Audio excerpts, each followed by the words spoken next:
जय हिंद दोस्तों, डिस्क्लेमर पढ़ लीजिएगा। मैं सेबी पंज की सलाहकार नहीं हूं दोस्तों यहाँ पे, ठीक है ना। 5% की तेजी आई है, लेकिन इसमें एक बहुत बुरी खबर निकल के सामने आ रही है दोस्तों। जस्ट अभी अभी यहाँ पे 27 फरवरी 2026 का पीडीएफ है। जयप्रकाश पावर वेंचर लिमिटेड के द्वारा यह जो है पीडीएफ जस्ट अभी 6 पीएम के आसपास जो है दिया जा रहा है, मतलब शाम को 6 बजे के आसपास 27 फरवरी को ये न्यूज आई है। और जस्ट अभी अभी वीडियो बना भी रहा हूँ आप लोगों के लिए, ठीक है ना।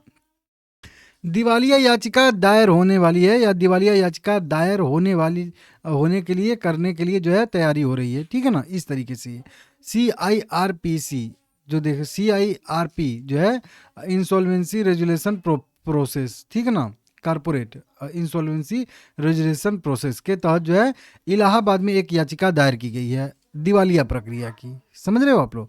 अब पूरा मैटर क्या है उसको समझाता हूँ। देखिए, अभी जस्ट अभी अभी एक वीडियो इसमें मैं बनाया था और बताया था कि NCLT में दिवालिया अपडेट क्या है, इंटरप्राइजेज को मिलेगा नहीं मिलेगा, इस तरीके से। लेकिन ये वाली न्यूज़ तो पूरा पूरा जो है दिवालिया प्रक्रिया, और ये भी JP एसोसिएट से जुड़ी खबर नहीं है भाई। सीधा सीधा हालांकि न्यूज़ तो जुड़ी है उसी से, JP एसोसिएट से, लेकिन ये दिवालिया याचिका दायर हो रही है जयप्रकाश पावर के लिए। ध्यान दीजिएगा, ठीक है ना, समझा देता हूँ।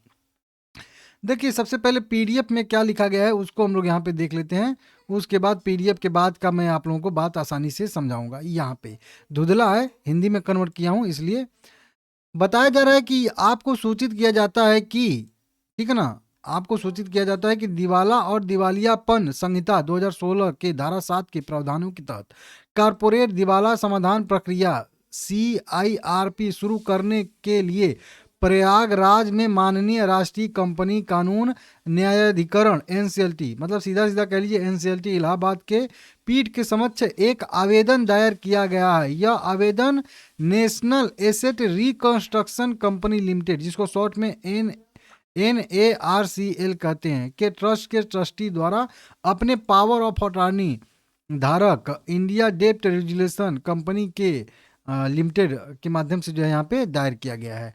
कंपनी के खिलाफ दायर किया गया है। कंपनी मतलब JP पावर बताया जा रहा है। JP पावर के बारे में बात हो रहा है। JP एसोसिएट का ही मैटर है, लेकिन ये दिवालिया याचिका JP पावर को दिवालिया करने के लिए मतलब लगाई गई है। समझ रहे हो, मतलब इस याचिका को अगर स्वीकार करते हैं, मतलब वहीं NCLT इलाहाबाद में स्वीकार होती है यह याचिका, तो जो मतलब दिवालिया प्रक्रिया JP एसोसिएट के तहत हुई और दिवालिया हो गई है, बस लास्ट ही पोजीशन पे है।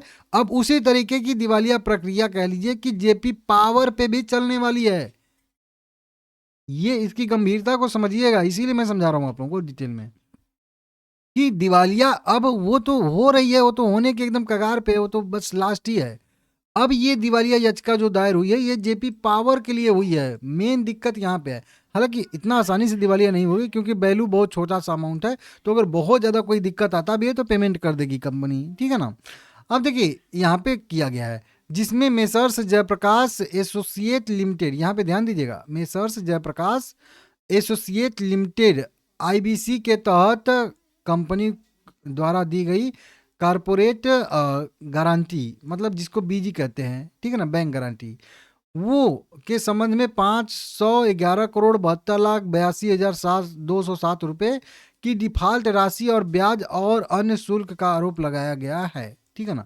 यह मामला अभी NCLT के सामने आना बाकी है, मतलब याचिका अभी दायर होने वाली है, उसके प्रोसेस में है, ठीक है ना। अगर ये याचिका दायर होती है और अगर NCLT इलाहाबाद इसको स्वीकार करता है, तो दिवालिया प्रक्रिया JP पावर के अगेंस्ट में चलने वाली है। समझ सकते हो आप लोग।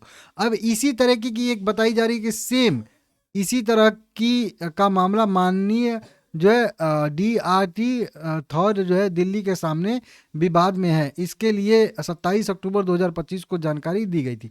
मतलब कंपनी कह रही है इसी तरीके का एकदम सेम टू सेम मैटर जो है वो NCLT दिल्ली के सामने भी है, और उस पर भी कार्रवाई यहाँ पे हो रही है, ठीक है ना।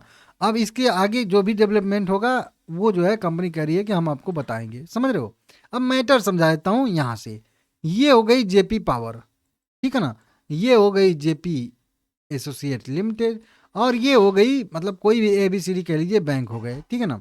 क्योंकि जो भी बैंक है वो डेट अपना जो है इसी मतलब इसी को नेशनल एसेट रिकंस्ट्रक्शन कंपनी को बेच देते हैं, पावर ऑफ अटॉर्नी दे देते हैं, तो वो डेट मान के चलिए उनका अब हो गया, ठीक है ना। तो मान लेते हैं कि जयप्रकाश एसोसिएट लिमिटेड ने इसी वैल्यू को ले लेते हैं 511 करोड़ रुपया का कर्ज किसी बैंक से लिया, इधर एक बैंक भी बना देते हैं, ये बैंक हो गया, ठीक है ना, बैंक से लिया, ठीक है ना। अब 511 करोड़ का इन्होंने कर्ज लिया, चुका नहीं पाए, लेकिन जब ये कर्ज ले रहे थे तो कर्ज में सुरक्षित असुरक्षित दो तरीके का ऋण होता है। अब असुरक्षित ऋण है तो बिना बस बात पे ही मिल गया इनको, लेकिन एक जब सुरक्षित ऋण होता है तो उसमें कारपोरेट जो कोलेटरल कहते हैं ना, कुछ गिरवी रखना पड़ता है आपको उस ऋण के अगेंस्ट में। अब कंपनी के पास कुछ तो है नहीं ऋण रखने के लिए गिरवी, तो वो क्या करेगी कि अपने एक सब्सिडी कंपनी या अपने प्रमोटर, हालांकि प्रमोटर तो यही है जेपी पावर के, लेकिन एक दूसरी कंपनी से जो भी इनके ग्रुप की कंपनी, उससे जो है कारपोरेट जो है कोलेटरल दिलवाएंगे, या फिर कारपोरेट जिसको बैंक गारंटी कहते हैं, कारपोरेट गारंटी वो दिलवाते हैं। तो ये 500 करोड़ का कर्ज इन्होंने लिया, लेकिन गारंटी जेपी पावर ने दिया था। अब बैंक जान गया कि हमारा डिफॉल्ट हो गया, जेपी एसोसिएट पैसा नहीं दे, ये अपना डेट जो है किसी और को, मतलब ये नेशनल एसेट रिकंस्ट्रक्शन कंपनी को दे दिया, और पावर ऑफ अटॉर्नी भी। अब ये कर्ज दिया था बैंक ने जेपी एसोसिएट, लेकिन अब कर्ज वसूलने का अधिकार किसके पास है? उस संस्था के पास, जो जिसको हम लोग वहीं कहते हैं नेशनल एसेट रिकंस्ट्रक्शन लिमिटेड। अब जेपी एसोसिएट से पैसा ये जो है संस्था लेगी, या ये कली कंपनी लेगी। अब ये तो डिफॉल्ट कर गई है, लेकिन कारपोरेट गारंटी जो दी गई है वो जेपी पावर की तरफ से दी गई, तो ये पैसा अगर जेपी एसोसिएट नहीं दे पाएगी तो फिर कौन भरेगा अपने जेब से? जेपी पावर भरेगा। तो फिर अब इनसे पैसा ये ना मांग के अब सीधा सीधा भाई आप दीजिए। कौन देगा? अब आप दीजिए, आपने दिया था, आपने दिलवाया था ना, आप दीजिए। हम लोग नहीं कहते कि आपने दिलवाया है तो आप दीजिए, वो नहीं दे पा रहे हैं। तो ये यहाँ पे सीधा सीधा ये वाला मैटर है, आसान भाषा समझा दिया हूँ, सबको समझ में आ गया होगा, समझ रहे हो आप लोग।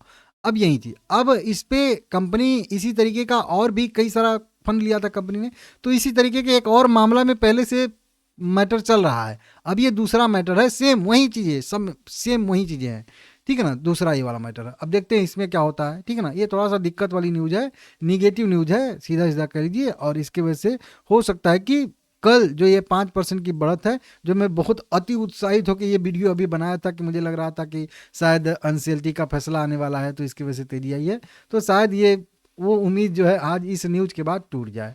तो देखते हैं कल क्या होता है। कल थोड़ा सा, कल मतलब सोमवार मंगलवार जो भी मतलब खुलेगा मार्केट, ठीक है ना। तो बुरी खबर आई है कुल मिला के, ठीक है ना। देखते हैं अब क्या होता है, लाइक करिएगा सभी लोग।